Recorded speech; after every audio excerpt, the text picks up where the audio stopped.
ඔන්න ඉතින් අද මම ඔයගලන්ට ගේන්න යන්නේ ලෝ බජට් එකෙන් හොඳ ගේමින් PC බිල්ඩ් එකක් කරගන්න විදිහ ගැනයි.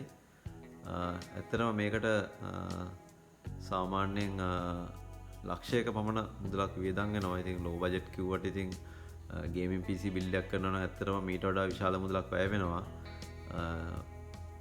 ලක්ෂයකට පමණ ගේමින් PC බිල්ඩ් එකක් සාමාන්‍ය පුද්ගලයෙකුට කරගන්න පුළුවන් විදිහේ වීඩියෝ එකක් තමයි මම අද ඔයගලන්ට ගේන්න බලාපොරොත්තු වෙන්නේ. මම එකින් එක ඔයගලන්ට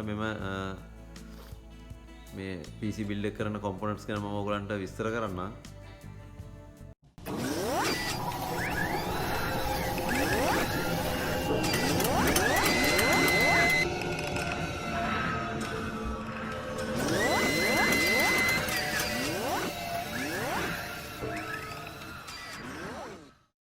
මම ඉදිරියේදීත් මේ වගේ වීඩියෝස් තවත් ගේන්න බලාපොරොත්තු වෙනවා. ඉතින් මම ඔයගලන්ගෙන් ඉල්ලා සිටිනවා මේ channel එකේ තියෙන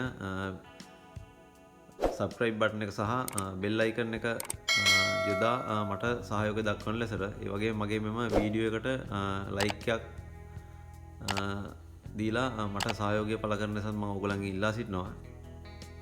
හරි අපි දැන් යන් වීඩියෝ එකේ ඉස්සරහට මම මෙම PC build එක කරන්න ලබාගත්තු මෙම components පිළිබඳ මම ඔයගලන්ට දැනුවත් කිරීමක් කරන්න. මේ පෙන්නලා තියෙන්නේ මම මෙම PC build එක කරන්න යොදාගත්තු motherboard එක.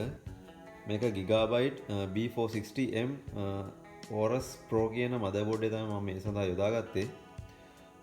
මේ motherboard එක පිළිබඳව මම ඔයගලන්ට විස්තරයක් කරන්නම්. ඇත්තටම මේ motherboard එක gaming motherboard එකක් කියලා හැඳින්වුවොත් නිවැරදි. මොකද මෙහි තියෙන features දිහා බැලුවාම ඉතාමත් හොඳ features මෙහි අඩංගු කරලා තියෙනවා මේ Aorus board එකට. ඉතාමත් ඒ කියන්නේ Aorus board එකක් සාමාන්‍යයෙන් භාවිතා කරන්නේ ටිකක් රළු භාවිතයට තමයි මේ Aorus board භාවිතා කරන්නේ. මෙම Gigabyte B460 Aorus motherboard එක සඳහා Intel 460 කියන chipset එක තමයි මෙහි අඩංගු වෙන්නේ. B460 කියන chipset එක. ඊට අමතරව මෙහි මේ සඳහා Intel processors support වෙනවා. Intel processor වලත් තියෙන 10th gen කියන ඒ කියන්නේ generation 10 එක තමයි මේ motherboard එක සඳහා support වෙන්නේ. ඊට පල්ලෙහා versions මේ සඳහා support වෙන්නේ නැහැ ඇත්තටම. දැන්ට යන latest processor එක තමයි Intel 10th gen එක. මම ඔයගලන්ට දැන් මෙම motherboard එකේ features පිළිබඳ විස්තරයක් කරන්නම්. ඇත්තටම මෙහි පසු පැත්තේ සඳහන් කරලා තියෙනවා මෙහි features. මේ පෙන්වලා තියෙන්නේ එම features තමයි මේ motherboard එකේ මේ තියෙන CPU support එක තියෙනවා 10th gen Intel core processors. CPU socket එක තමයි LGN 1200. chipset එක තමයි Intel B460 chipset එක. graphic interface එක වෙන්නේ PCI Express 3 version එක. display interface එක වෙන්නේ මෙහි display interface දෙකක් තියෙනවා ඇත්තටම. display port එකත් HDMI ඇත්තටම interface තුනක් තිබෙනවා. display port එකත් HDMI port එක හා DVI port එක. memory types තියෙනවා DDR4 memory slots 4ක් තියෙනවා. මෙහි SATA port සහ M2 ports වෙනම තිබෙනවා 6ක්. SATA ports 6කුත් M2 ports M.2 ports දෙකකුත් මෙහි අඩංගු වෙනවා. LAN ports USB ports තියෙනවා 3.2 generation එකෙන්. ඒකෙත් type C වලින් එක port එකකුත් 3.2 generation එකෙන් USB ports 5කුත් 2.0 USB generation එකෙන් ports 6කුත් මෙහි අඩංගු වෙනවා. ඊට අමතරව audio ports අඩංගු වෙනවා.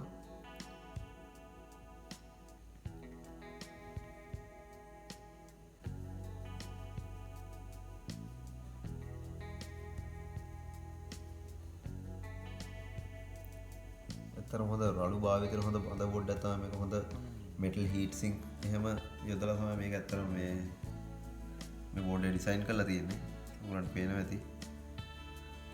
මේක unboxing එක මම ඔයගලන්ට මෙම සියලුම components වල විස්තරයක් කිරීමෙන් අනතුරුව මෙම boxes unbox කරන වීඩියෝ එක මම ඔයගලන්ට ගේනවා.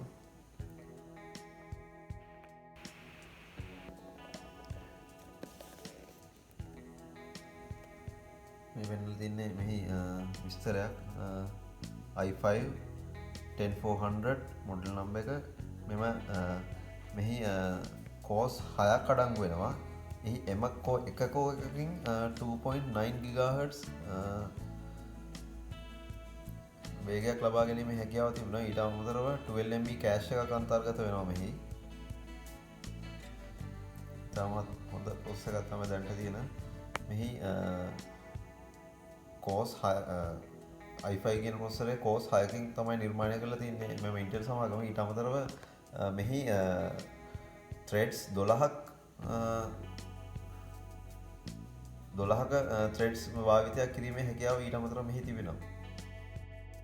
Western Digital ලගේ පර්පල් කියන හાર્ඩ් ඩ්‍රයිව් එක තමයි මම මේ සඳහා භාවිත කරේ. මෙම හાર્ඩ් ඩ්‍රයිව්ස් මොවුන් විසින් නිර්මාණය කරන්නේ ඉතාමත් රළු භාවිතයකට. ඒ කියන්නේ 24 hours වැඩ කරන වර්ක් ස්ටේෂන්ස් වලට තමයි ඔවුන් විසින් මේ වගේ හાર્ඩ් ඩ්‍රයිව්ස් භාවිත කරන්නේ. ඔවුන් නිර්මාණය කරන්නේත් ඒ සඳහා රළු භාවිතයට තමයි මේ වගේ WD මේ පර්පල් කියන හાર્ඩ් ඩ්‍රයිව්ස් භාවිත කරන්නේ. ඉතින් සර්වේලන්ස් හાર્ඩ් ඩ්‍රයිව්ස් කියලා ඒ කියන්නේ CCTV කැමරා වගේ 24 hours work කරන equipments වලට තමයි මේ වගේ hard drives පාවිච්චි කරන්නේ. ඇත්තටම ඉතින් අපේ PC එකට ඇත්තටම මේක වැඩි. ඒත් ඉතින් වඩා හොඳයි කියලා හිතුණා මට මේ වගේ hard drive එකකට යන එක. ඉතින් 24/7 systems කියලා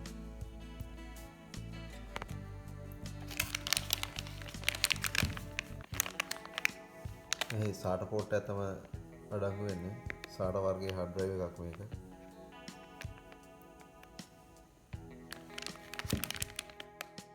මේ සඳහා මම 250GB NVMe drive එකක් තමයි මෙම primary hard drive එක වශයෙන් යොදාගත්තේ.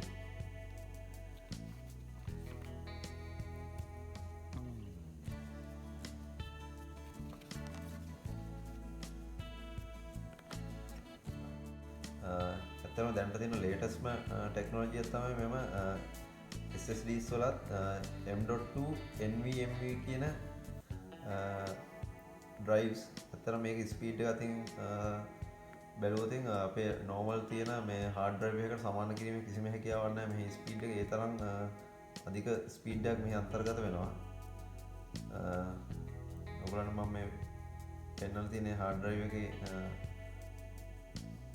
බොක්ස් එක. ඇත්තට මේක තාම මම අන්බොක්ස් කරේ නෑ. මම ඔයගොල්ලන්ට අන්බොක්ස් කරන වීඩියෝ එක ඊගාවට ගේනවා. ඒක නරඹන්න කියලා මම ඔයගොල්ලන්ගෙන් ඉල්ලා සිටිනවා. මේ තියෙන්නේ මම PC builder එකට දාගත්තු RAM එක. ඒ සඳහා A-Data වර්ගයේ 8GB RAM එකක් තමයි භාවිත කරේ. මේ බස් ස්පීඩ් එක වෙනවා 2666.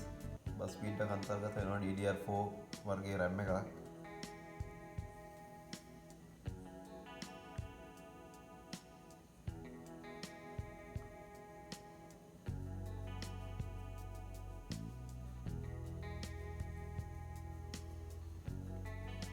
මෙහි RAM chips 8ක් අඩංගු වෙනවා. ඔයාලට පේනවා ඇති 4ක් මෙතනත්, මේ ස්ථානයේ 4ක් සහ මේ ස්ථානයේ 4ක් අඩංගු වෙනවා.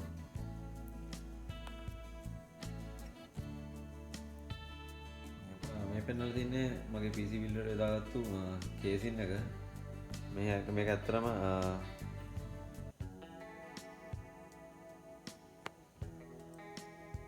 කලර් සිට් වර්ගයේ කේසින් එකක් තමයි මේ සඳහා භාවිත කරේ. මෙහි ෆ්‍රන්ට් සයිඩ් එකේ RGB fans 3ක් අඩංගු වෙනවා. ඔයගොල්ලන්ට පේනවා ඇති. RGB fans 3ක් අඩංගු වෙනවා. මේකේ ෆ්‍රන්ට් එකත් මේ නිර්මාණය කරලා තින්නේ ග්ලාස් එකෙන්.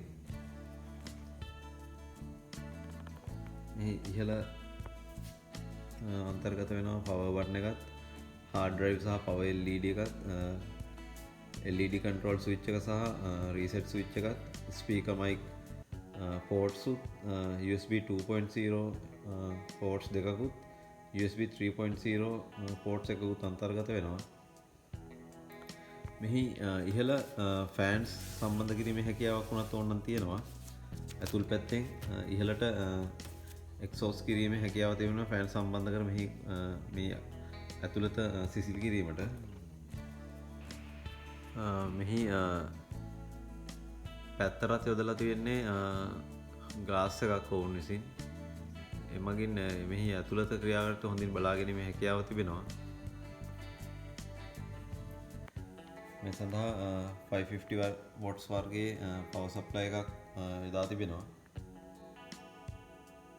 හරි, අපි ඊගා වීඩියෝ එකෙන් බලමු මෙම PC build එකේ ඉතිරි කොටස් ටික. එහිදී අපි මෙම සියලුම කොටස් අන්බොක්ස් කර බලමු කොයි ආකාරයෙන්ද දිස්වන්නේ කියලා. ඉතින් මම ඔයගොල්ලන් ඉල්ලා සිටිනවා මගේ ඉදිරි වීඩියෝස් වලටත් මේ ආකාරයෙන්ම සහයෝගය දක්වලා මාත් එක්ක රැඳී ඉන්න විදිහට. එහෙනම් හැමෝටම තෙරුවන් සරණයි.